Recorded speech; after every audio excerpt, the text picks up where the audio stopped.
seem arrogant when I say that I truly feel like I understand the way to heal our core wounds more than most of the people in both the new age kind of self-help and therapeutic world. And I'll tell you why. There's a piece around once people understand that the wounding that comes on very naturally just by being raised by humans that are flawed and wounded themselves, for most people, that it's an injury. Like most people in the therapeutic mindset, spiritual world know that it wasn't actually true that you were flawed as a tiny little child.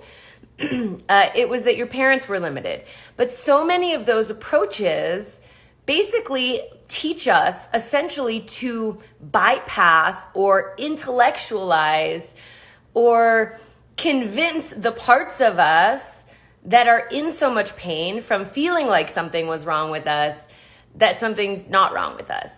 And the mind is not where the wounding is held. The wounding is held in the body.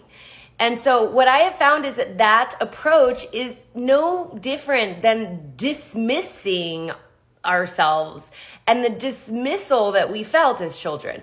Think about a child's afraid and the parent says, there's nothing to be afraid of. Go to bed, right? Instead of saying, yeah, it's okay. You know, your fear happens.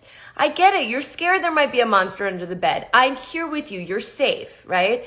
And so we've been talked out of and dismissed out of our feelings our whole lives, and using some kind of heady understanding of that, you know, it wasn't actually our fault, does nothing for the deep wound inside us. And in fact, what it does is it just creates like this bifurcation where you have this resourced part that feels like I'm okay, and then deep down this like visceral part, this body-based part that's like, what's wrong with me, okay? So what I've come to understand is that in order to truly heal that core wound of, am I okay, is there something wrong with me, am I enough, what I call shame and worthlessness, which I really believe is the crux of the human wounding that happens, we have to learn how to drop into the pain and release it as if it's true, and then how to skillfully recover from that so that you're not just like living in a shame spiral and telling yourself you're the worst all day long every day. That's not very convenient to work productivity or parenting or functioning.